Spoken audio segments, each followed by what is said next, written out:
Hello friends, welcome to my MP super classes. आज हम लोग मध्य प्रदेश के क्लास 8 के सामाजिक आर्थिक राजनीतिक जीवन में चैप्टर 10 देखते हैं। चैप्टर का नाम है हमारा समाज। इससे पहले कि आप हमारे चैनल पर पहली बार आए हों या नए हों तो हमारे चैनल को सब्सक्राइब कर दें और बेल आइकन को दबा दें, जिससे हमारे आने वाले सभी वीडियो का नोटिफिकेशन आपको सबसे पहले मिल सके। और हाँ, अगर अभी तक आप लोगों ने जो कि 9th पार्ट नहीं देखा है तो ऊपर आई बटन में लिंक दे दिए है, यहाँ पे आएगा, वहाँ उस पर क्लिक करिएगा तो आप लोग वहाँ पहुँच जाइएगा। आप लोग जाकर देख सकते हैं। आइए हम 10वां पार्ट देख लेते हैं। पार्ट का नाम मैं पहले ही बता चुका हूँ। पार्ट का नाम है हमारा समाज। इसमें हम लोग देखेंगे, आइए जाने वर्तमान में हमारे समाज का स्वरूप कैसा है। दूसरा में हम लोग देखेंगे समाज के उत्थान में शिक्षा और लोकतंत्र किस प्रकार सहायक है। हम लोग आगे देखेंगे प्रमुख सामाजिक समस्याएं कौन कौन सी है। हम लोग आगे देखेंगे इसमें अनुसूचित जाति, अनुसूचित जनजाति व अन्य पिछड़े वर्ग के उत्थान के लिए क्या कदम उठाए गए, हम लोग इसमें देख लेते हैं अच्छे से।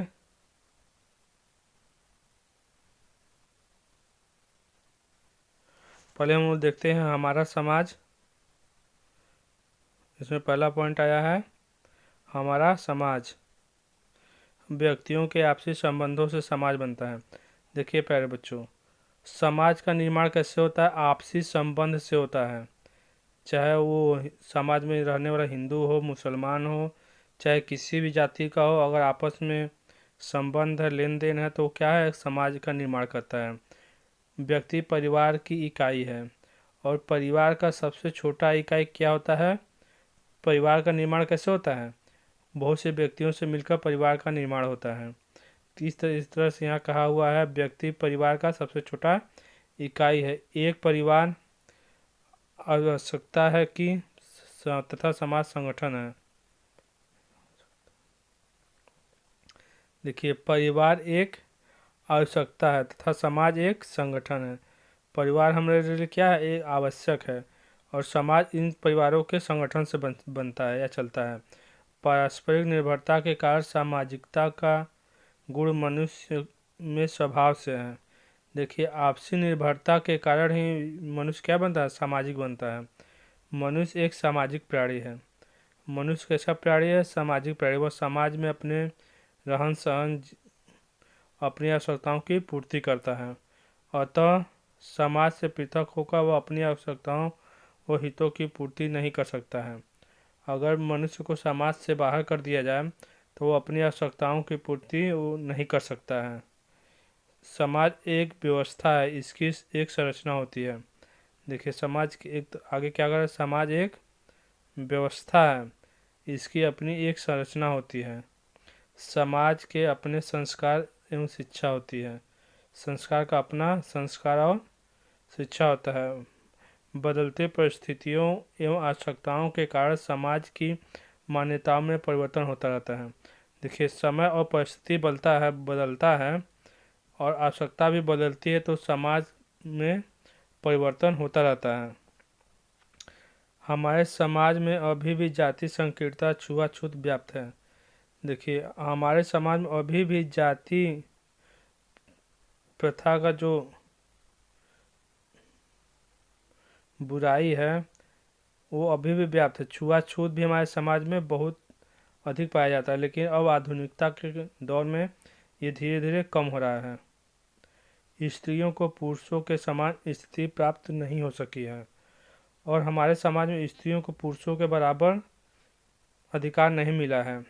इसके अतिरिक्त अन्य समस्याएं जैसे बाल विवाह, मृत्यु भोज, शिक्षावृत्ति, नशीले पदार्थों का सेवन, दहेज प्रथा आदि विद्यमान है। और हमारे समाज में अनेक समस्याएं और है, जैसे बाल विवाह। ये पहले बहुत होता था, लेकिन अब बाल विवाह जो है कि कम हो गया है। लेकिन ये मृत्यु भोज जो है ये अभी भी हमारे समाज में चल रहा है, जो ठीक नहीं है।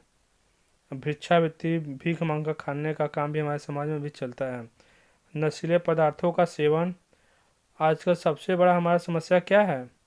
हमारे समाज का सबसे बड़ा समस्या है नशीले पदार्थों का सेवन। और दहेज प्रथा भी हमारे समाज का एक बहुत बड़ा समस्या है, या कुरीतियाँ कहिए तो है। हम लोग आगे देख लेते हैं। शिक्षा और लोकतंत्र। शिक्षा का अर्थ समाज की आवश्यकताओं के अनुरूप व्यक्ति का निर्माण एवं संस्कारित करना है। देखिए, शिक्षा का अर्थ क्या होता है? जो समाज में आवश्यकताएं जैसे मिलजुल कर रहना, उनके अनुसार व्यक्ति को का निर्माण करता है, उसे संस्कार देता है। एक अच्छी शिक्षा द्वारा व्यक्तियों को जागृत लाकर समाज को उन्नत बनाया जा सकता है। देखिए, अगर एक अच्छा से किसी व्यक्ति को शिक्षा देंगे, उसे जागरूक करेंगे, उसके अधिकारों को बताएंगे क्या सही है क्या गलत है, तो समाज को उन्नत बनाया मतलब समाज को विकसित किया जा सकता है। प्राचीन भारत में समाज उन्नत व समृद्ध था, और हमारा प्राचीन समाज जो था आज से बहुत ज़्यादा उन्नत था, समृद्ध था। किंतु सैकड़ों वर्षों की स्वतंत्रता के कारण हमारा देश और समाज की काफ़ी क्षति हुई। परंतु इधर भी जो सैकड़ों वर्ष हमारा देश गुलाम रहा, चाहे वो मुग़ल गुलाम हो चाहे अंग्रेज़ों द्वारा गुलाम हो, इसके कारण हमारा जो कि समाज का काफ़ी क्षति हुआ। ब्रिटिश शासन काल में भारतीयों की शिक्षा को अधिक महत्व नहीं दिया गया, और अंग्रेजी काल जो अंग्रेज़ों द्वारा शासन किया गया, उस काल में भारतीयों को शिक्षा के लिए कोई अधिक महत्व नहीं दिया गया। तकनीकी शिक्षा शून्य थी। देखिए, कहा तकनीकी शिक्षा मतलब किसी कार्य को करने सीखने किस प्रकार का निर्माण किया जाता है, उस प्रकार की शिक्षा बिल्कुल नहीं थी। घरेलू उद्योग धंधों को प्रोत्साहन नहीं दिया जाता था, और उस समय ब्रिटिश शासन में जो घरेलू उद्योग धंधे हैं जैसे अचार बनाना, पापड़ बनाना, ये सब उसमें प्रोत्साहन नहीं दिया जाता था।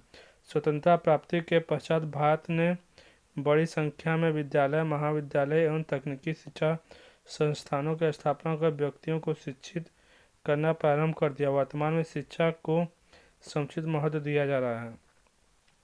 देखिए, जैसे ही हमारा भारत स्वतंत्र हुआ, उसके बाद क्या हुआ, यहाँ की सरकार ने बहुत अधिक विद्यालय, महाविद्यालय, तकनीकी शिक्षा बहुत से खोले, और यहाँ को क्या करने लगे, व्यक्ति को शिक्षित करने लगे। प्रारंभिक शिक्षा को संविधान में दिसंबर 2002 में संविधान के 86वें संशोधन में, याद रखिएगा कि संशोधन में 86वें संशोधन में मूल अधिकारों में शामिल कर लिया गया। इससे पहले प्रारंभिक शिक्षा का अधिकार मूल अधिकार में नहीं था, लेकिन 2002 में 86वें संशोधन में मूल अधिकार के रूप में प्रारंभिक शिक्षा को शामिल कर लिया। 6 से 14 वर्ष तक के सभी बच्चों को निःशुल्क और अनिवार्य प्रारंभिक शिक्षा का प्रावधान किया गया है।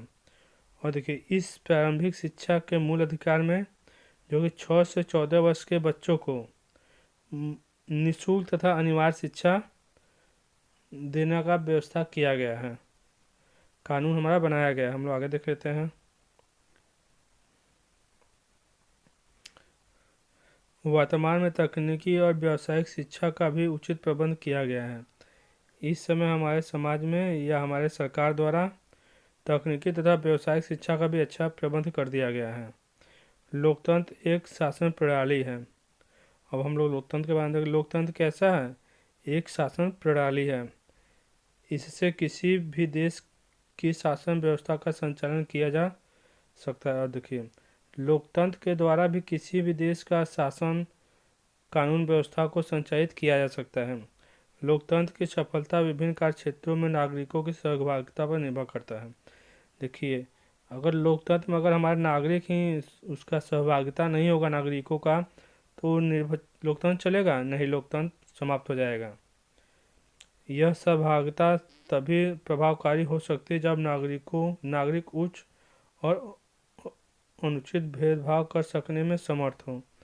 देखिए, हमारा लोकतंत्र जो तभी संभव हो पाएगा जब हमारा नागरिक उचित तथा अनुचित में भेद कर सके, क्या अच्छा है क्या खराब है, तभी हमारा लोकतंत्र चल सकता है और सफल हो सकता है। अधिकारों के साथ व्यक्तियों की जानकारी ही नहीं, उनका पालन करने में तत्परता हो। देखिए, व्यक्ति के जो अधिकार है उसका जानकारी भी होना चाहिए और उनका पालन भी करना चाहिए। नागरिकों को राष्ट्रीय एवं अंतर्राष्ट्रीय महत्व की समस्याओं को समझे हों, और नागरिक क्या करें, राष्ट्रीय और अंतर्राष्ट्रीय जो भी समस्याएं हैं उसे अच्छी तरह से समझे। शिक्षा से व्यक्ति जागरूक व उत्तम नागरिक बनते हैं। उत्तम नागरिक लोकतांत्रिक सरकार के संचालन में सहज सहयोग देते हैं। केवल शिक्षित एवं सजग नागरिक ही लोकतंत्र के विकास में सहायक हो सकते हैं। एक और लोकतंत्र के विकास में सहायक कौन हो सकता है? जो सजग हो नागरिक और शिक्षित हो। हम लोग आगे देख लेते हैं।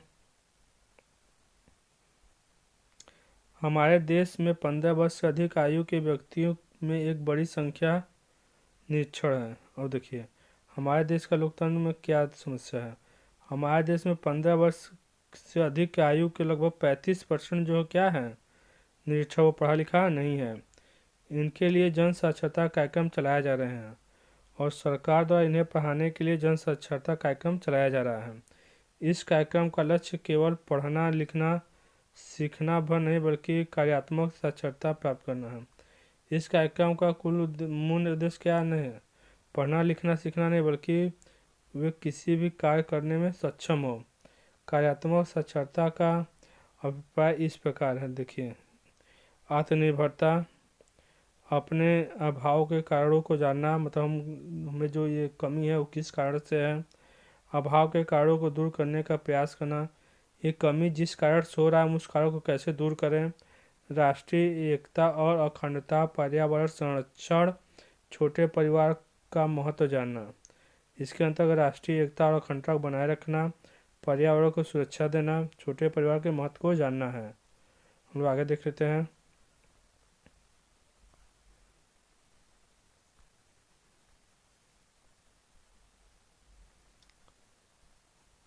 प्रमुख सामाजिक समस्याएं।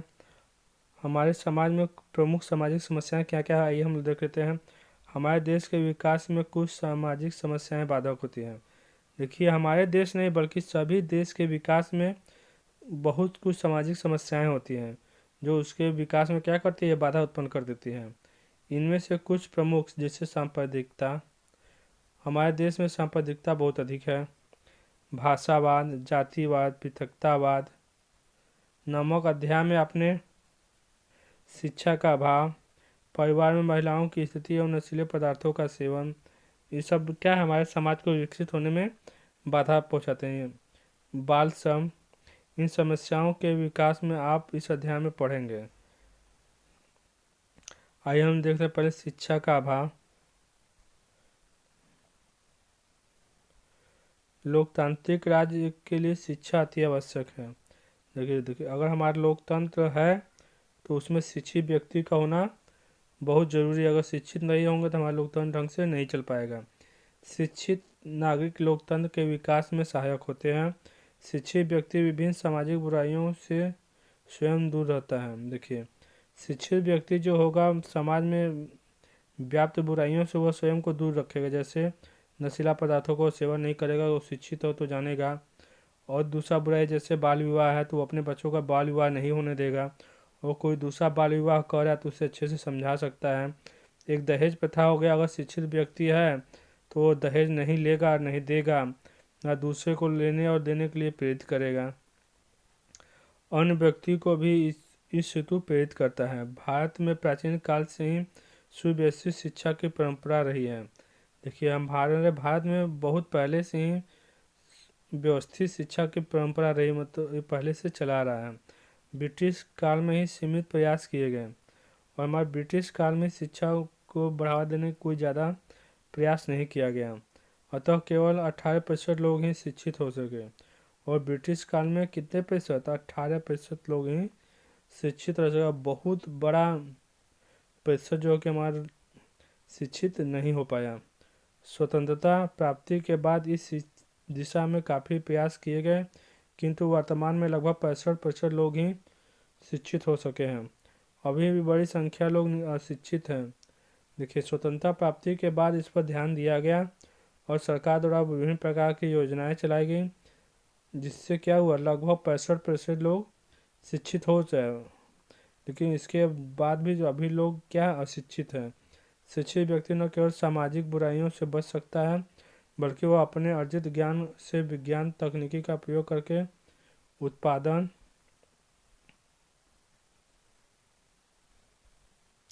क्षमता में वृद्धि कर सकता है। यहाँ इस तरह अपने श्रम का समुचित मूल्य प्राप्त करके अपनी आय में वृद्धि कर सकता है।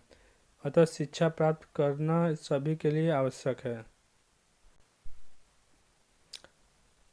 आइए हम लोग अपने मध्य प्रदेश में देख लेते हैं साक्षरता विधि 1991 से 2001 के बीच। 1991 जनगणना के अनुसार भारत में शिक्षित महिला जो कि 29% शिक्षित थी और पुरुष इससे कहीं दो गुना जो कि 58.4% शिक्षित थे। लेकिन टोटल अगर किया जाए तो कितना हुआ, 44.67% हुआ। यही 2001 में जो कि महिलाओं ने ज़बरदस्त उछाल मारा, 29% से कितना हो गया, 50.28। अब पुरुषों में वृद्धि हुआ लेकिन काफ़ी ज़्यादा वृद्धि नहीं हो सका और टोटल प्रतिशत कितना हो गया हमारा, 64.11। वहीं जो है कि 2010 वर्ष पहले साक्षरता वृद्धि प्रतिशत जो कि 20% था और ये 18% था। हम लोग आगे देख लेते हैं। अब हमारी सरकारी निरीक्षकों को साक्षर बनाने हेतु प्रयासरत है। नई नई योजनाओं द्वारा बच्चों के पढ़ने हेतु स्कूल लाने का प्रयत्न किया जा रहा है। मध्य प्रदेश में पढ़ना बढ़ना संघ गाँव में बनाए गए हैं। हम जानते हैं कि शिक्षित नागरिक ही लोकतंत्र और देश के विकास में सहायक हो सकते हैं, इसलिए हमें देश से अज्ञानता और शिक्षा को समाप्त करना है। देखिए, हमारे मध्य प्रदेश सरकार द्वारा कई प्रकार की योजनाएं चलाया जा रहा है जिससे बच्चे स्कूल है, जिसमें मध्य प्रदेश में पढ़ना बढ़ना संघ का निर्माण किया गया। जिससे क्या होता है, बच्चे स्कूल आए, आंगनबाड़ी खोला गया जिससे बच्चे आए, भोजन करें और कुछ पढ़े लिखे। लोकतंत्र के विकास के लिए हम लोगों को क्या होगा, अज्ञानता को दूर करना होगा, तभी हमारे लोकतंत्र का विकास होगा। हम लोग आगे देख लेते हैं, परिवार में महिलाओं की स्थिति देख लेते हैं। हमारे प्राचीन ग्रंथों एवं धर्मशास्त्रों में नारी को समुचित स्थान दिया गया है। हमारे प्राचीन धर्म जो रामायण महाभारत है, जिसमें नारी को एक अच्छा स्थान दिया गया है। कालांतर में महिलाओं के प्रति दुर्व्यवहार होने लगा और समय बीतने के साथ महिलाओं के प्रति क्या होने लगा, दुर्व्यवहार होने लगा, उनका सम्मान धीरे धीरे घटने लगा। महिलाओं के क्रियाकलाप घर गृहस्थी तक सीमित हो गए और महिलाओं का कार्य कहाँ तक हो गया, घर गृहस्थी मतलब खाना बनाने, बर्तन मांजने, खिलाने तक सीमित हो गया। इनके द्वारा घर में भोजन पकाना, बच्चों की देखभाल करना, खेतों में काम करना, ईंधन एकत्रित करना जैसे कार्य किए जाने लगे। यद्यपि ये कठिन कार्य परंतु महिलाओं को परिवार में बराबर का स्थान नहीं मिला। परिवार तथा समाज में किए जाने वाले महत्वपूर्ण निर्णयों से महिलाओं की भागीदारी लगभग शून्य हो गई। और देखिए, ये सब काम करते थे, कौन सा काम, महिलाएं भोजन पकाती थी, बच्चों की देखभाल करती थी, इसके साथ खेतों में काम करना, ईंधन एकत्रित करना जैसे कार्य करते थे। कार्य भी कठिन है लेकिन इस कार्यों के बावजूद भी महिलाओं को जो है कि समाज में बराबर का दर्जा नहीं मिला। गाँव एवं कस्बों में अभी भी यह दशा देखने को मिलती है और हमारे अभी भी गांव में इस तरह की स्थिति मिलती है। वर्तमान में शहरों में तो जहां महिलाओं द्वारा पुरुषों द्वारा किए गए जाने वाले कार्यों को भी किया जा रहा है। देखिए, वर्तमान समय में जो है कि शहरों में जो है कि जो कार्य पुरुष कर रहे हैं वो काम महिलाएं भी कर रही हैं। बच्चों की देखभाल, भोजन बनाना जैसे कार्य करना अनिवार्य समझा जाता है। चूँकि हमारा समाज पुरुष प्रधान है, अतः बदलते समय के साथ इस दृष्टिकोण में परिवर्तन लाना आवश्यक है। हमारा समाज कैसा है, पुरुष समाज है। समय बदल रहा है तो इस दृष्टिकोण में परिवर्तन लाना होगा और जो कि महिलाओं को भी समान अधिकार देना होगा। अब जैसे क्षेत्रों में जैसे शासकीय और शासकीय सेवाएं, पुलिस व रक्षा सेनाओं, विज्ञान एवं खेल के क्षेत्र में अनेकों महिलाएं सफलतापूर्वक कार्य कर रही हैं। लेकिन आज समय बदल रहा है, जैसे शासकीय प्रशासकीय में, पुलिस, रक्षा में, सेनाओं में, विज्ञान में, खेलों में अनेक महिलाएं आगे आ रही हैं और अच्छा काम कर रही हैं। कुछ परिवारों में कम दहेज लाना पर प्रताड़ित करना, बालिका के जन्म लेने पर प्रसन्नता जैसे भेदभाव व्यवहार में देखने सुनने को आता है। देखें, हमारे गांव में अभी भी अगर औरत कम दहेज लेकर आई है तो उससे क्या किया जाएगा, प्रताड़ित किया जाएगा, उसे मारा जाएगा, पीटा जाएगा। अगर लड़की को जन्म देती है तो उससे लोग नाराज हो जाते हैं, उससे मायके भेज देते हैं। शिक्षा द्वारा नारियों को अपने अधिकारों से अवगत कराया जा रहा है और शिक्षा के द्वारा महिलाओं को उसके अधिकारों को हम लोग नशीले पदार्थ का सेवन देख लेते हैं। देखिए, मद्यपान एवं धूम्रपान एक सामाजिक बुराई है। मद्य शराब पीना, स्मोकिंग करना, बीड़ी सिगरेट करना क्या है, एक सामाजिक बुराई है। ये विकासशील देशों के लिए ठीक नहीं है। इसके कारण क्या होता है, आर्थिक तंगी हो जाती है। शराब पी कर आता है तो घर की शांति जो कि भंग हो जाती है। घर आता है शराब पी के तो शराब अपने बच्चे को, महिलाओं को मारता पीटता, अत्याचार करता है। आजकल शहरों में स्मैक, ब्राउन शुगर, गुटखा का सेवन बहुत तेज़ी से फैल रहा है। आजकल विभिन्न प्रकार के टीवी पर विज्ञापन दिए जा रहे हैं। पान मसाले, गुटखा पाउचों के रूप में ग्रामीण शहरी इसका सेवन बढ़ रहा है। टीवी प्रचार करेगा तो लोग देखकर उसका सेवन करेंगे। ये सब पदार्थ हमारे स्वास्थ्य पर कैसा प्रभाव डालते हैं, विपरीत प्रभाव डालते हैं। इससे हमारा स्वास्थ्य खराब हो जाता है, हमें कमजोरी हो जाती है, हम कैंसर, टीबी जैसे घातक बीमारियों के शिकार हो जाते हैं। इस कारण जो है क्या हो रहा है, नशे की बुरी आदतों के कारण अपराध बढ़ रहे हैं। नशे की अगर आदत हो जाएगा तो समाज में क्या बढ़ने लगेगा, अपराध बढ़ने लगेगा। क्योंकि अब नशा करने के लिए अगर पैसा नहीं होगा तो वो मर्डर करेंगे, चोरी करेंगे, मारपीट करेंगे, ये सब काम करेंगे। चारित्रिक गिरावट आ रही है। लोग जो है कि शराब पीकर बलात्कार करता है, बहुत सारे गलत काम करता है। इस दिशा में गांधी जी द्वारा किए गए प्रयासों को सफलता मिली। भारतीय संविधान के भाग 4 में राज्य के नीति निर्देशक सिद्धांत में शराब और नशीली वस्तुओं के सेवन पर रोक लगाने के लिए सरकार को निर्देशित किया गया है। हम लोग आगे देख लेते हैं। बाल श्रम, बच्चे इस देश का भविष्य है। बच्चे क्या है, हमारे देश का भविष्य, क्योंकि बच्चे बड़े होकर ही हमारे देश के काम आएंगे। और भावी नागरिक होने के नाते बच्चे को शिक्षा प्राप्त करने का पूरा अधिकार प्राप्त है। और देखिए, बच्चे हमारा भावी नागरिक बनेंगे, आने वाले नागरिक बनेंगे, अतः उन्हें अच्छी शिक्षा प्राप्त करना बहुत ज़रूरी है। अगर हमारा समाज शिक्षित होगा, बच्चे शिक्षित होंगे तो नागरिक बनेंगे, तो हमारा समाज भी शिक्षित होगा। गलत सही का वो देखेंगे कि क्या गलत है क्या सही है, सही को अपनाएंगे और गलत से दूर जाएंगे। इतना ही नहीं, उन्हें भोजन के लिए वस्त्र, स्वास्थ्य, शिक्षा, खेल कूद की आवश्यकता होनी चाहिए। देखिए, हमारे बच्चों को भोजन के लिए, कपड़े के लिए, स्वास्थ्य के लिए, खेल कूद के लिए अच्छी व्यवस्था होनी चाहिए, ताकि वे मजबूत और सुदृढ़ भारत का निर्माण कर सकें। ताकि वे बच्चे कैसे बने, मजबूत बने और सुदृढ़ बने, जिससे वे क्या कर सके, एक मजबूत भारत का निर्माण कर सके। हमारी जनसंख्या के एक बड़ा भाग 14 वर्ष की आयु के बच्चों का है। हमारी जनसंख्या का बहुत बड़ा भाग जो है कि 14 वर्ष की आयु के बच्चों का है, जिसकी उपेक्षा नहीं हो की जा सकती है, जिसे हम लोग टाल नहीं सकते हैं। हमारा देश विकास की ओर निरंतर अग्रसर है। आज भी अधिकांश बच्चों को पौष्टिक और भरपेट भोजन तन ढकने के लिए वस्त्र नहीं मिल पाता है। आज भी हमारे समाज में देखते हैं तो सभी बच्चों को जो है कि पौष्टिक भोजन और भरपेट भोजन नहीं मिल पाता है, और पहनने के लिए कपड़ा भी पूरा नहीं मिल पाता है।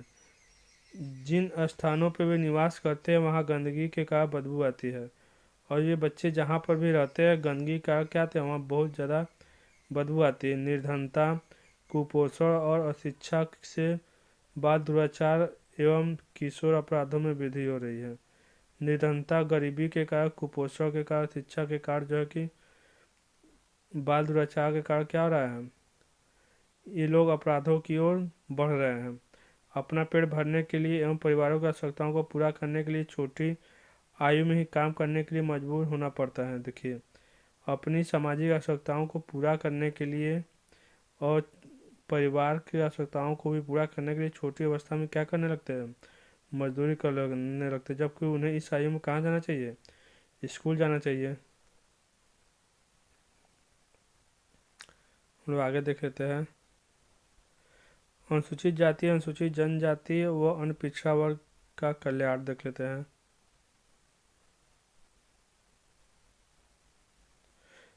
एक लोकतंत्री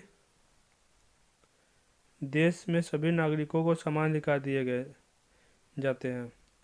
देखिए, एक लोकतंत्री देश है तो इसमें क्या होता है, सभी नागरिकों को समान अधिकार दिए जाते हैं, चाहे वो अनुसूचित जाति का हो, चाहे अनुसूचित जनजाति का हो, चाहे पिछड़े वर्ग का हो, चाहे जनरल को, उससे सभी अधिकार समाप्त है। हमारे देश में कुछ जातियाँ सामाजिक और शैक्षिक रूप से पिछड़ी हुई है तथा आर्थिक रूप से भी कमज़ोर है। हमारे देश में कुछ जातियाँ ऐसी है जो सामाजिक रूप से और शैक्षिक मतलब पढ़े लिखे के रूप में भी क्या बहुत पीछे है, और वे आर्थिक धन के रूप में भी क्या है, गरीब है। भारतीय संविधान द्वारा इनके विकास के लिए तथा शेष समाज के समान स्तर लाने के लिए विशेष व्यवस्थाएं की और हमारे संविधान में इन्हें समाज के धारा में लाने के लिए अनेक व्यवस्थाएं की हैं। जिसे ये देखें, संविधान का 64वां अनुच्छेद राज्य जनता के निर्बल अंगों के विशेषतया अनुसूचित जातियों तथा अनुसूचित जनजातियों की शिक्षा तथा अर्थ संबंधी हितों की रक्षा सावधानी से करेगा तथा सामाजिक न्याय तथा सभी प्रकार के शोषण से उनकी रक्षा करेगा। यह अनुच्छेद 46वां अनुच्छेद में राज्य जनता के लिए बताया है कि राज्य जनता के लिए ऐसा ऐसा काम करेगा। स्वतंत्रता से पूर्व समाज में ये जातियां उपेक्षित, शोषित एवं निर्धन रही हैं और स्वतंत्रता से पूर्व छोटी छोटी जातियां उपेक्षित थी, शोषित थी, लोग इनका शोषण करता था और ये गरीब रहे। वर्तमान में भी इनमें निर्धनता, निरक्षरता शेष है और इस समय भी इनमें क्या है, गरीब है और ज़्यादा पढ़े लिखे नहीं है। कभी कभी इनके शोषण व अत्याचार की घटनाएं देखी सुनी जाती है और कभी कभी हम लोग टीवी पे समाचार पत्रों में इन पर अत्याचार हो रहा है वो देखते सुनते हैं। इन जातियों की अपनी सामाजिक विशेषता है, अतः इनके संरक्षण और विकास के लिए राज्य द्वारा विशेष व्यवस्था की गई। आइए हम लोग देख लेते हैं वे। भारत के संविधान में इनको हितों और अधिकारों का उल्लेख किया गया है। देखिए, भारत के संविधान में जो कि इनके हितों और अधिकारों के लिए उल्लेख किया गया कि इनके सब के साथ कोई छुआछूत जैसा काम नहीं करेगा। ये क्या है, एक अपराध है। संविधान द्वारा इन वर्गों को संरक्षण प्रदान किया गया और संविधान में इन वर्गों को क्या किया गया, संरक्षित किया गया, सुरक्षित किया गया है। अन्याय तथा शोषण से मुक्ति के लिए कानून बनाया गया है और इनका शोषण न हो, इन पर अन्याय न हो, इसके लिए क्या किए गए हैं, कानून बनाए गए हैं। आगे लोकसभा, विधानसभाओं तथा स्थानीय स्व शासन संस्थाओं में इनकी जनसंख्या के आधार पर स्थान आरक्षित किए गए हैं। इनके कल्याण के लिए अलग मंत्रालय, विभाग, पुलिस व न्यायालय में प्रकोष्ठ बनाए गए हैं। इनके कल्याण के लिए देखिए अलग मंत्रालय है, इसका विभाग है, पुलिस और न्यायालय भी प्रकोष्ठ बनाए गए हैं इनके कल्याण के लिए, लेकिन ये सब केवल कागजी काम में रह गया है। शिक्षा प्राप्त करने के लिए स्थान आरक्षित है तथा छात्रवृत्ति आदि की व्यवस्था की गई है। इन्हें शिक्षा प्राप्त करने के लिए भी स्थान निर्धारित कर दिया गया है और छात्रवृत्ति की व्यवस्था कर दी गई कि वे पढ़ेंगे तो छात्रवृत्ति पाएंगे। निर्धारित न्यूनतम योग्यता प्राप्त कर लेने पर शासकीय सेवाओं में स्थान आरक्षित किए गए हैं। देखिए, अगर वे न्यूनतम योग्यता प्राप्त कर लेते हैं तो उन्हें नौकरी करने का भी एक व्यवस्था किया गया है, आरक्षण दिया गया है। इन वर्गों को योग्यता संबंधित शर्तें में भी कुछ छूट दी गई है और इन वर्गों को जो है कि योग्यता में भी क्या दिया गया है, छूट दिया गया है। राष्ट्रीय अनुसूचित जाति, जनजाति एवं अन्य पिछड़ा वर्ग आयोग की स्थापना की गई है। इन राज्यों में भी इन प्रकार के आयोगों की स्थापना की गई है।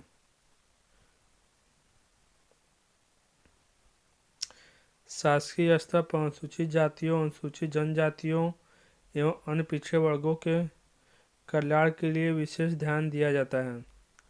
देखिए, प्रशासन स्तर पर भी जो है कि अनुसूचित जातियों, अनुसूचित जनजातियों, अन्य पिछड़े वर्गों के कल्याण के लिए भी ध्यान दिया जाता है, किंतु यह इस बात पर निर्भर करता है कि हमारे समाज की मनोवृत्ति, इनके सहयोग किस पर। देखिए, अगर समाज में कानून में हमारा व्यवस्था कर दिया गया है तो उस किस पर निर्भर करेगा, हमारे समाज में रहने वाले व्यक्तियों पर भी निर्भर करेगा कि उनके प्रति उनकी क्या सोच है, तब ना वो कोनो कानून काम करेगा। वर्तमान में शिक्षा के प्रसार और जागरूकता में स्थिति में सुधार हो रहा है। देखिए, इस समय आधुनिक के दौर में इनके शिक्षा में, जागरूकता में बहुत ज़्यादा परिवर्तन आया है। इन जातियों के लोग अब लोक सेवकों, वैज्ञानिकों, न्यायाधीशों जैसे पदों पर कार्य कर रहे हैं। देखिए, इन जातियों जैसे अनुसूचित जाति, अनुसूचित जनजाति, पिछड़े वर्ग के लोग लोक सेवकों में, वैज्ञानिकों में, न्यायाधीशों के जैसे पद पर अब काम कर रहे थे। इनमें शिक्षा का प्रतिशत बढ़ रहा है। इनमें क्या शिक्षा का प्रतिशत भी हमारा बढ़ रहा है, इनकी आर्थिक सामाजिक दशा में भी सुधार हो रहा है और इनकी आर्थिक स्थिति में भी क्या हो रही है, सुधर रही है। हम लोग आगे देख लेते हैं। आइए हम लोग अभ्यास देख लेते हैं। अभ्यास के प्रश्न, निम्नलिखित प्रश्नों के सही विकल्प को चुनकर लिखिए। इसमें पहला है, समाज को उन्नत कैसे बनाया जा सकता है। इसमें क है, व्यक्तियों को जागृत लाकर, व्यक्तियों को आर्थिक सहायता देकर, ग उद्योग लगा के, घ उपरोक्त सभी। तो हमारा जो सही इसमें क्या होगा, उपरोक्त सभी, घ हमारा सही होगा। हम लोग दूसरा देख लेते हैं। मौलिक अधिकारों में शामिल किया गया है, क जो है विदेश में बसने का अधिकार, ख जो है कि विदेशों में घूमने फिरने का अधिकार। ये गलत है, ये भी गलत है। ग जो है कि 6 से 14 वर्ष के बच्चों को निःशुल्क एवं अनिवार्य शिक्षा प्रदान करना, यही हमारा जो है कि सही है। हम लोग कार्यात्मक, तीसरा देखें, कार्यात्मक साक्षरता है, आत्मनिर्भरता, ख अपने अभाव के कारणों को जानना, ग है अभाव के कारणों को दूर करना, घ उपरोक्त सभी। तो हमारा इसमें जो सही है कौन सा, घ उपरोक्त सभी। हम लोग आगे देखे तो रिक्त स्थानों की पूर्ति कीजिए, रिक्त स्थानों की पूर्ति कीजिए। हम लोग इसमें देख लेते हैं। पहला है, हमारे देश में स्वतंत्रता प्राप्ति के समय साक्षरता दर प्रतिशत थी।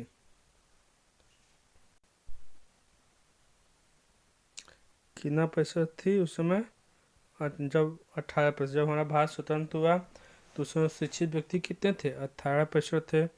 और दूसरा देखो, नशीले पदार्थों के सेवन से स्वास्थ्य पर प्रभाव पड़ता है, क्या बुरा प्रभाव पड़ता है कि अच्छा, बुरा प्रभाव पड़ता है। अस्पृश्यता को घोषित किया गया है एक अपराध, एक अपराध।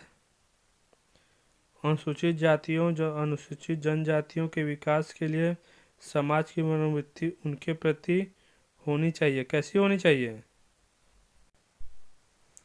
इसमें क्या होना चाहिए, सहयोग होना चाहिए। तो इसमें हम लोग खाली स्तंभ क्या भर देंगे, सहयोग। पांचवा, शिक्षा से व्यक्ति व नागरिक बनते हैं, शिक्षित व अच्छे नागरिक बनते हैं। 14 वर्ष से कम की आयु के छठा है, 14 वर्ष से कम की आयु के बच्चे से कारखाने व होटल आदि में काम कराना कानूनी अपराध है।